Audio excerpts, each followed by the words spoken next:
பர்திமேயு சுவிசேஷ ஊழியங்கள் வழங்கும் நற்செய்தி நேரம். தேவ செய்தி பாஸ்டர் ஆர். அகஸ்டின். இந்த நாளில் உங்களோடு பேசி வருகிறேன். கோடா கோடி பெருகுவாய், பகைஞருடைய வாசனை சுதந்தரிப்பாய் என்று வாழ்த்தினார்களே, அந்த வாழ்த்துதலுக்கு எப்படிப்பட்டவர்களுக்கு? ரெபேக்காளை போல பொறுமையாக இருக்கிறவங்களுக்கு, அந்நியரை உபசரிக்கிற அனுபவம் உள்ளவர்களுக்கு. எனக்கு அன்பார்களே, இதே போல இன்னொரு குணத்தையும் நாம் பார்க்க போகிறோம். எனக்கு அன்பார்களே, நீங்களும் உங்கள் வேதாகமத்தை எங்கே இருந்தாலும் சரி, தயவு செய்து தேடி எடுத்து ஆதியாகமம் 24ஆம் அதிகாரத்தில் 63வது வசனத்தை எல்லாரும் எடுத்துக்குவீங்களா? உங்கள் வேதம் எங்கே இருந்தாலும் சரி, தயவு செய்து மறக்கக்கூடாது. அன்னைக்கு ஒருத்தர் சொன்னீங்க, நாங்கள் மறக்கவே மாட்டோம் ஐயா, நீங்கள் ஒவ்வொரு நாளும் சொல்கிறீங்க அப்படின்னு சொன்னீங்க. உண்மைதான். ஏன்னா வேதத்தை ஒரு நாளும் மறந்துடக்கூடாது. வேதம் சொல்லுது, நீ என் வேதத்தை மறந்தால் நான் உன் பிள்ளைகளை மறந்து விடுவேன். ஓசியாவில் எழுதி வச்சிருக்காரு, நீ என் வேதத்தை மறந்தால் நான் உன் பிள்ளைகளை மறந்து விடுவேன் என்று சொல்லியிருக்கிறார். ஆகையினால இந்த வேதத்தை எப்போது நம்ம கையில் எடுத்து வச்சுக்கிட்டு, ஆதியாகமம் 24 எல்லாம் சேர்ந்து அது வரைக்கும் பாடுமா? திராட்சை செடியே இயேசு ராஜா, திராட்சை செடியே இயேசு ராஜா, உம்மோடு இணைந்திருக்கும் இணைந்தார், உமக்காய் பலருகின்ற கொடினார்கள், உம்மோடு இணைந்திருக்கும் இணைந்தார்கள், உமக்காய் பலருகின்ற கொடினார்கள். திராட்சை செடியே இயேசு ராஜா, திராட்சை செடியே இயேசு ராஜா.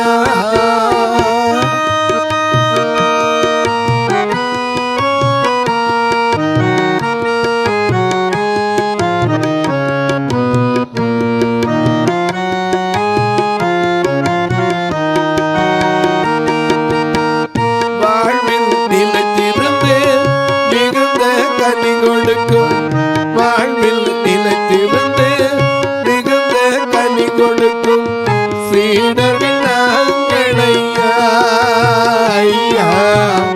வாழ்வில் நிலைத்திருந்து மிகுந்த கனி கொடுக்கும் சீடர்கள் நாங்களையா. வேதத்தை ஏந்துகின்றோம், வாசித்து மகிழுகின்றோம், வேதத்தை ஏந்துகின்றோம், வாசித்து மகிழுகின்றோம், தியானம் செய்கின்றோம், நாங்கள் தியானம் செய்கின்றோம். திராட்சை செடியே இயேசு ராஜா, திராட்சை செடியே இயேசு ராஜா, உம்மோடு இணைந்திருக்கும் கிளைந்தார்,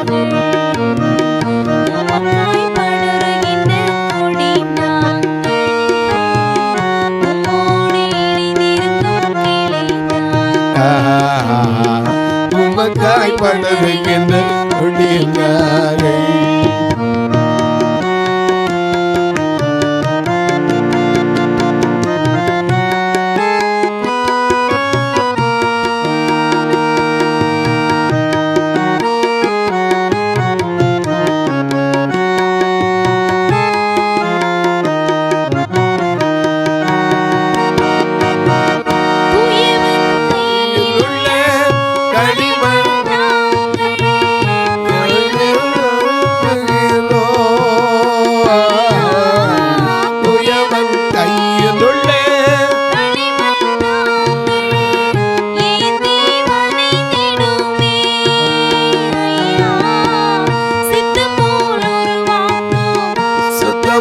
உருமாற்றும் சித்தம் போல் உருவாக்கும் சுத்தமாய் உருமாற்றும் நித்தம் கரத்தில் நாங்கள் நித்தம் கரத்தில்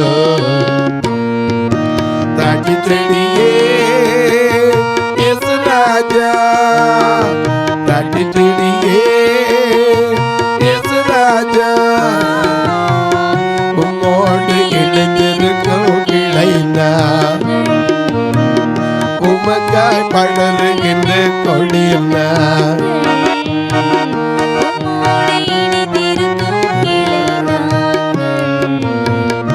உமக்காய் படருகின்ற கொடியுன்னா தாட்டி செடியே ராஜா தாட்டி செடியே ராஜா. எல்லாம் எடுத்திருப்பீங்க.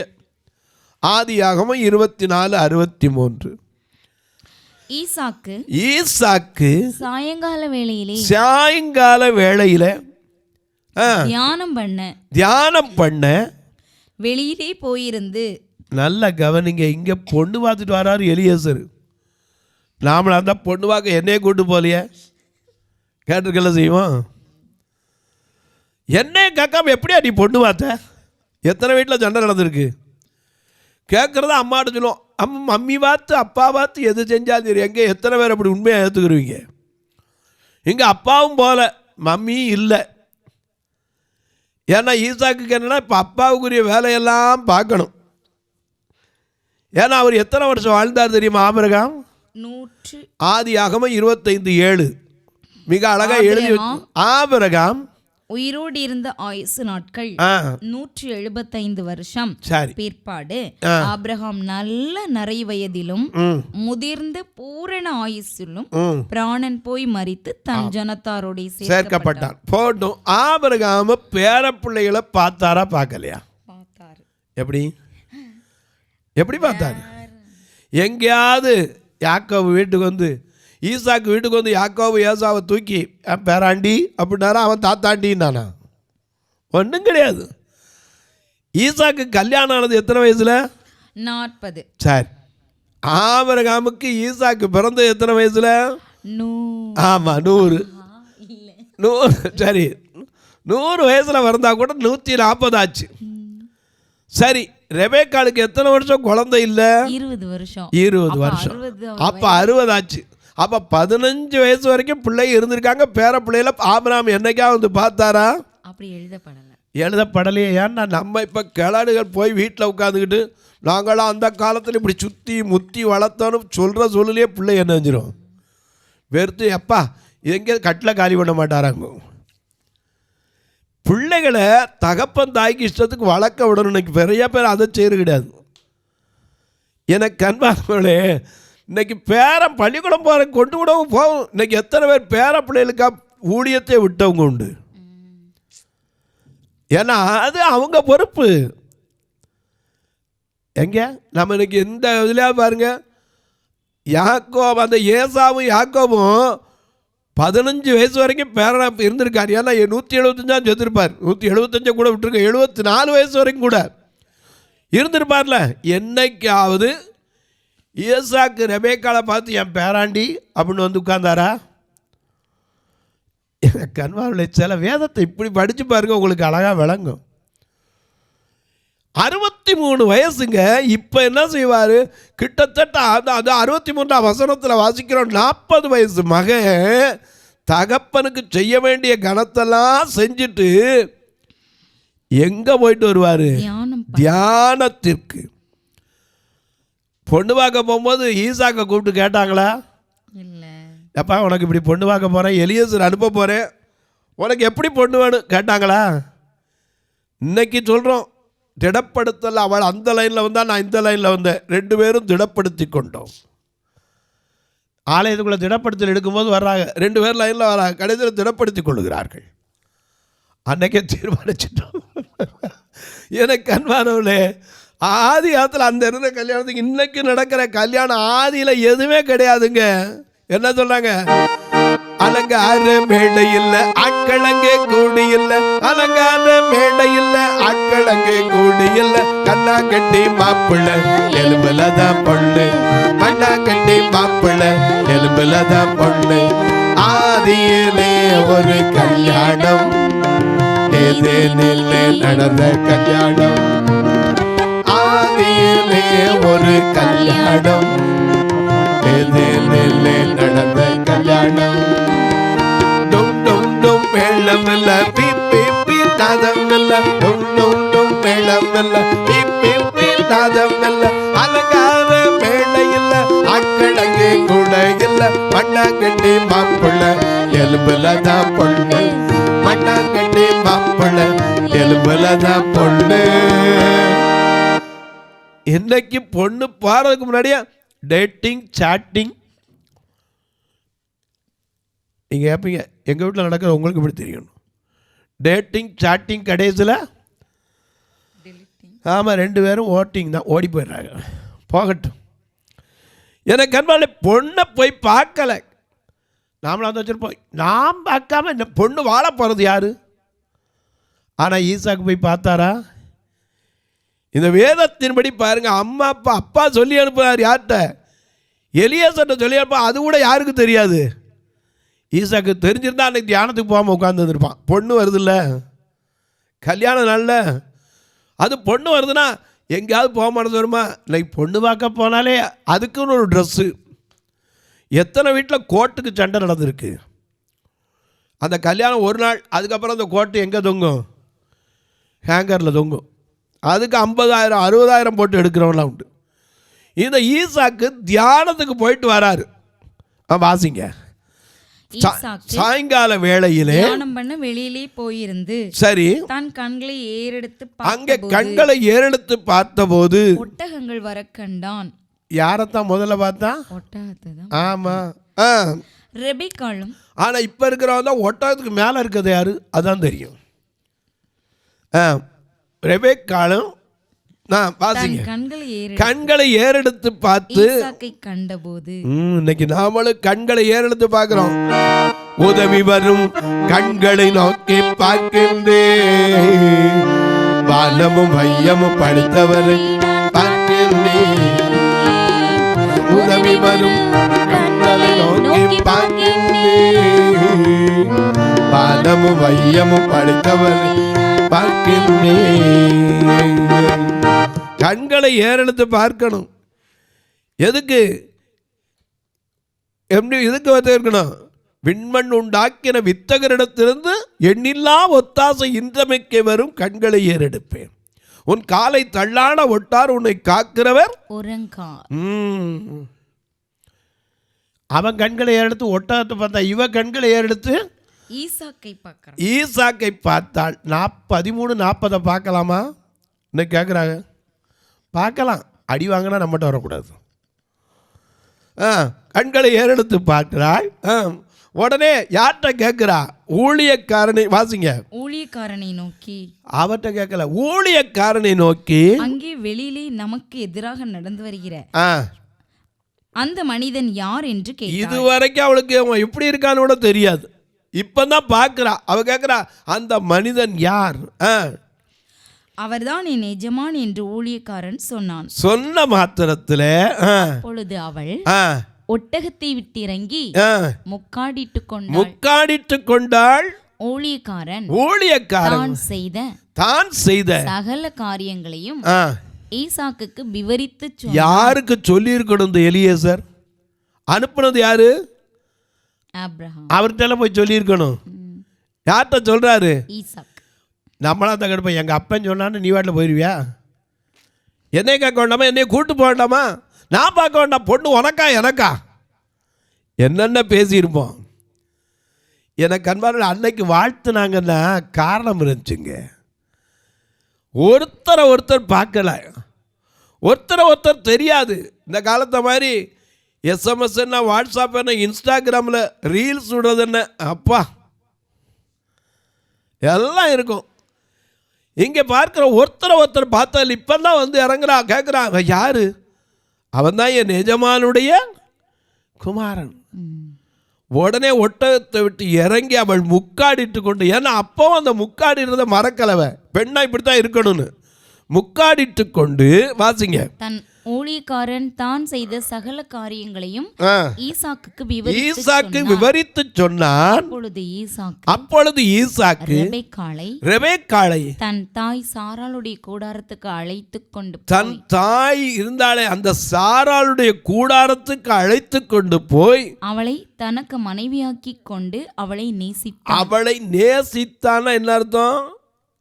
காதலித்தான். கல்யாணத்துக்கு பின்னாடி தான் காதல். மனைவி ஆக்கி கொண்டு அவளை நேசித்தான் ஈசாக்கு. ஆனா இப்போ ஆகுறதுக்கு முன்னாடி நேசம் இருக்கு, ஆன பிறகு நேசம் இருக்க மாட்டேங்குது, பாசம் இருக்க மாட்டேங்குது. ஏன்னா மீது போன்ல பேசி பேசியே பாதி கெட்டு போச்சு.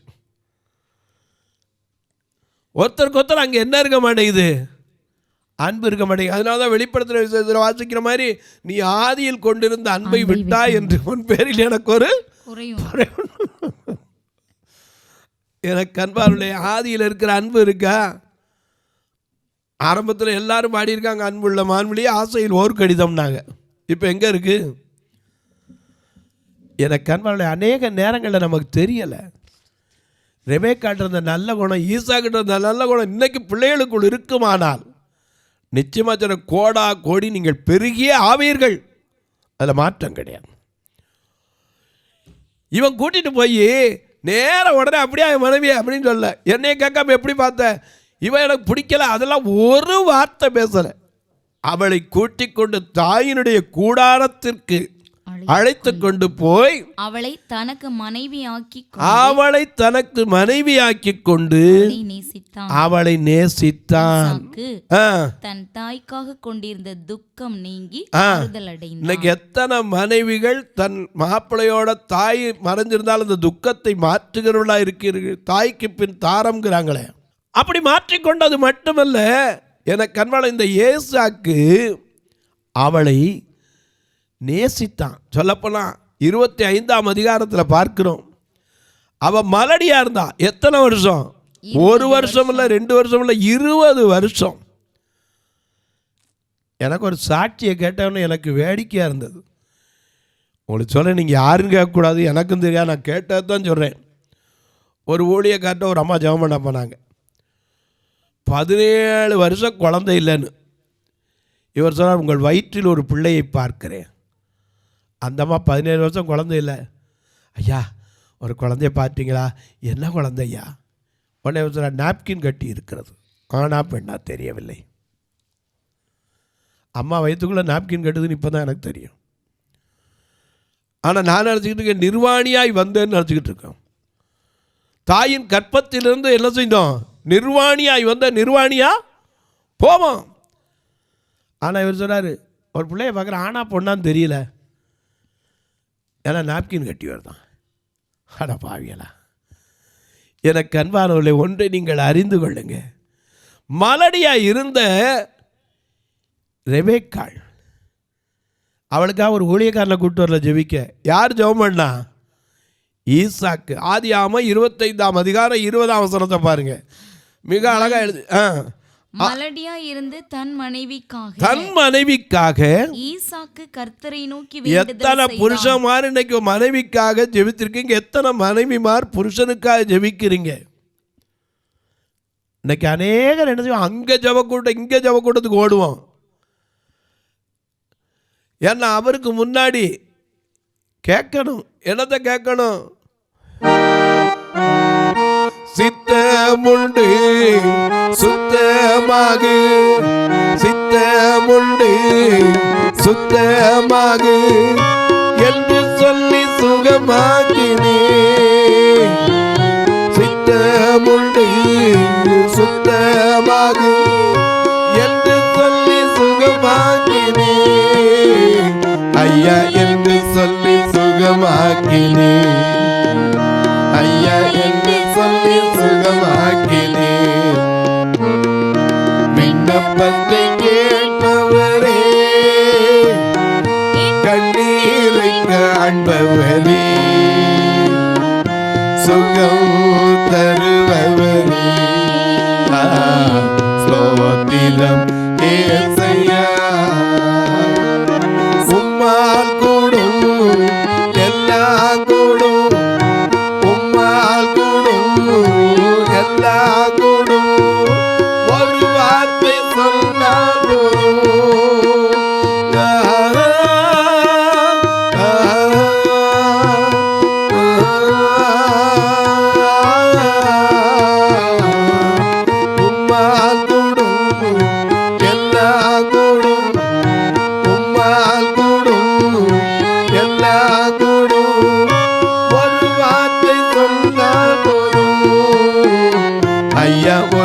வார்த்தை சொன்னால் போதும் ஐயா, ஒரு வார்த்தை சொன்னால் போதும். விண்ணப்பத்தை கேட்பவரே, கண்ணீரை காண்பவரே, சுகம் தருபவரே, ஸ்தோத்திரம் ஏசையா. ஏன் அவரால் கூடாத காரியம் ஒன்று இல்லைக்கா?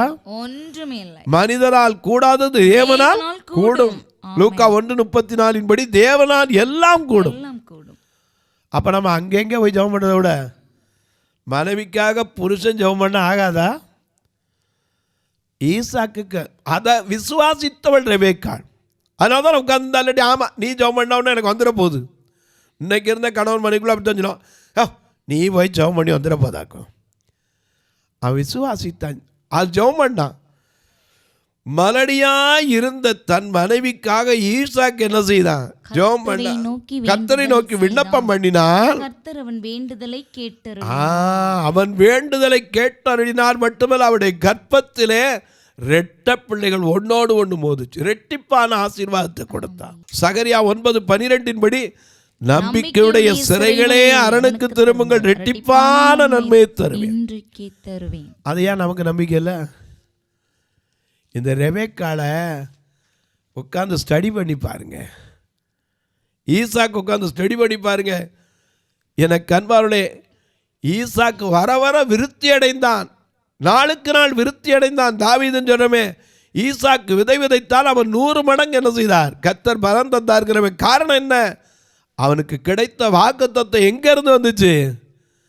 தன் தகப்பனாகி ஆபிரகாமுக்கு கொடுத்த வாக்குத்தத்தம் குறிகாரனான எலியேசர் மூலம் சொல்லப்பட்டாலும் கொடுத்ததை, வாக்கு சத்தம் செய்ததை நிறைவேற்ற வல்லவர் அவருக்கு நிறைவேற்றினார். தொலைக்காட்சியில் பார்க்கிற என் அன்பு மக்களே, இந்த நிகழ்ச்சியை பார்க்கிற நீங்கள் தயவு செய்து ஒரு வார்த்தை ஜெபம் பண்ணணும். எனக்கு தெரியுமா? இந்த நிகழ்ச்சி தொடர்ச்சியாக வரணும், அதற்கான தேவைகள் சந்திக்கப்படணும். ஏன்னா எத்தனையோ பெரிய பெரிய வேதத்தை கற்ற வல்லுநர்கள், நன்கு அறிந்தவர்கள், ஞானமுள்ளவர்களாம் எத்தனையோ பேர் இருக்காங்க. அதன் மத்தியில் ஒன்றும் தெரியாத இந்த பார்வையற்ற மக்களை கொண்டு கர்த்தர் பேச வைக்கிறார். அதற்காக ஆண்டவருக்கு நன்றி செலுத்துகிறேன். கையில் பைபிளும் வைக்க மாட்டேன். அந்த எழுத்தை நாங்கள் ஒரு எழுத்து கண்ணில் பார்த்ததும் கிடையாது. ஆனால் கர்த்தர் கொடுக்கிற விசேஷித்த கிருபை, அந்த கிருபையிலேருந்து விழுந்துடாமல் இருக்கணும். கலாத்தியர் 5:4 சொல்கிறபடி கிருபையில் நின்று விழுந்தீர்கள் என்று சொல்கிறாங்க. அதில் விழுந்துடாமல் இருக்க நீங்கள் ஜெபம் பண்ணுங்க. அதே போல் எங்கள் திருச்சபையை வந்து முடிஞ்சால் எப்போமாவது வந்து பாருங்கள். இன்றைக்கு வரைக்கும் எத்தனையோ காரியங்கள் தடைபட்டிருக்கு. எங்கள் ஆலய ஆராதனை கூட திருநெல்வேலிலாம் கூட்டு வரக்கு மட்டும் ஞாயிற்றுக்கிழமை 4000 ரூபா செலவழித்து வேன் வாடகைக்கு தான் எடுத்துக்கிட்டோம். ஏன்னா இன்றைக்கி எத்தனையோ இடத்துல 4 வேனு 3 வேனில் அன்றைக்கி ஒருவருக்கு மனதில் கர்த்தர் பேசினா போதும். எனக்கு அன்பானவர்களே, ஒரு நாள் கூட நான் சாப்பிடாமல் யாரையும் அனுப்பலை. ஆண்டவர் அறிவார். சில வேளைகளில் யாராவது வாக்கு பண்ணிடுறாங்க, சில வேளையில் வாக்கு பண்ணாமல் இருப்பாங்க. எப்படி இருந்தாலும் சாப்பிட வச்சு தான் அனுப்புறதுண்டு.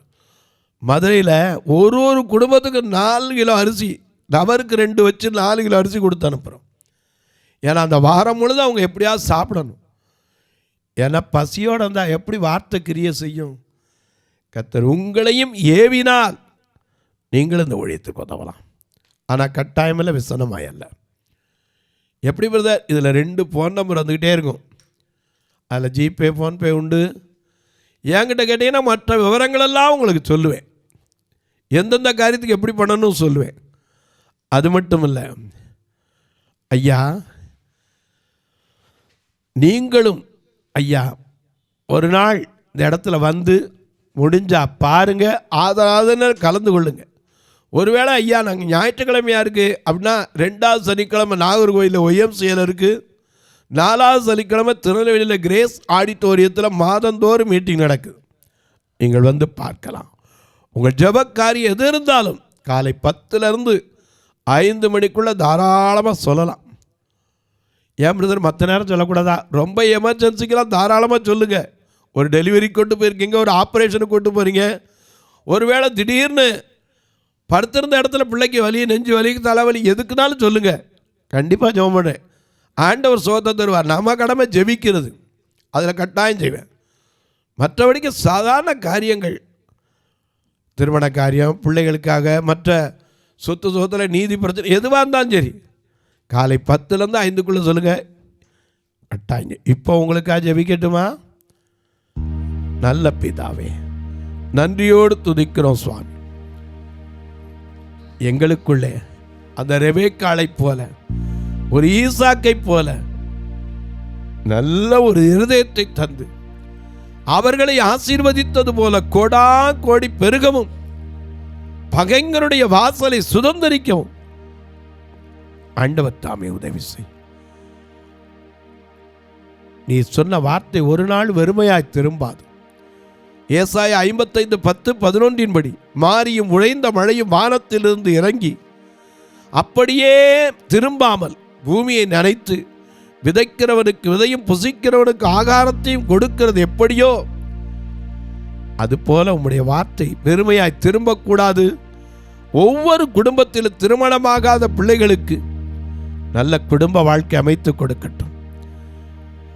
திருமணமாக வைத்துக் கொண்டிருக்கிற தாய்மாரின் கண்ணீர் துடைக்கப்படட்டும். திருமணமாகி குழந்தை பாக்கியம் இல்லாமல் காத்திருக்கிற மக்களுக்கு இந்த வருஷத்திலாவது குழந்தை பாக்கியத்தை கர்த்தர் கொடும். கண்ணீரோடு வேதனையோடு வியாதி படுக்கையில் இருப்போருக்கு சுகத்தை கொடும். பிறந்த நாள் திருமண நாளை நினைவு கூறுவர்களுக்கு வாழ்நாளில் ஒன்றை கூட்டிக் கொடுத்து ஆசீர்வதித்தீர், அதற்காய் ஸ்தோத்திரம். வேலை இல்லாதவர்களுக்கு நல்ல வேலையும், அரசு தேர்வு எழுத ஆயத்தப்படுகிற பிள்ளைகளுக்கு நல்ல நினைவாற்றலும் ஞானமும் பரிபூர்ணமாய் கொடும். உம்முடைய கரத்தில் அர்ப்பணிக்கிறோம். பிறந்த நாள் திருமண நாளை நினைவு கூறுகிற மக்களுக்கு இந்த வருஷத்தில் நெடுநாள் காத்திருந்த காரியங்கள் கைகூடி வரட்டும். வேலையில் உயர்வை எதிர்பார்க்கிற மக்களுக்கு உயர்வைத்தார். வானத்திற்கும் பூமிக்கும் சகல அதிகாரம் கொண்ட இயேசு கிறிஸ்துவின் ஈடு இணையற்ற வல்லமையுள்ள நாமத்தில் ஜெபிக்கிறேன் நல்ல பிதாவே, ஆமென். சபை ஆராதனை ஞாயிறு காலை 10 மணி முதல் 12 மணி வரை. இடம் பர்திமேயு சுவிசேஷ ஆலயம், அன்னை சத்யா நகர், இளமனூர் அஞ்சல், சக்கிமங்கலம் வழி, மதுரை மாவட்டம். பின்கோட் 625201 மற்றும் பர்திமேயு சுவிசேஷ ஜெப வீடு, flat number 107, Eden garden, Muthur, Tirunelveli. Pincode 627011.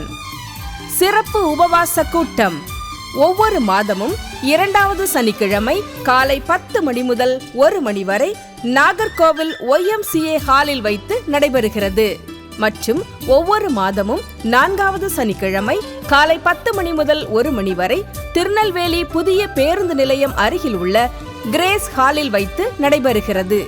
எங்கள் எல்லா ஆராதனைகளிலும் கலந்து கொண்டு தேவனை மகிமைப்படுத்த அன்பாய் அழைக்கிறோம்.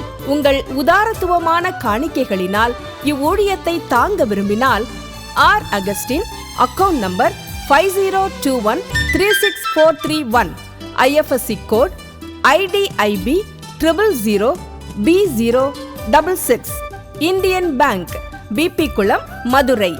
ஜிபே நம்பர் 9842181917, BGM மினிஸ்ட்ரீஸ் மற்றும் 9442559772, பிளைண்ட் மினிஸ்ட்ரீஸ் அகஸ்டின். உங்கள் தொடர்புக்கு பாஸ்டர் ஆர் அகஸ்டின், பர்திமேயு சுவிசேஷ ஊழியங்கள், நாகமலை, புதுக்கோட்டை, மதுரை 625019.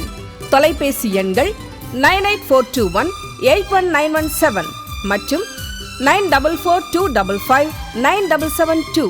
கர்த்தர் தாமே உங்களை ஆசீர்வதிப்பாராக.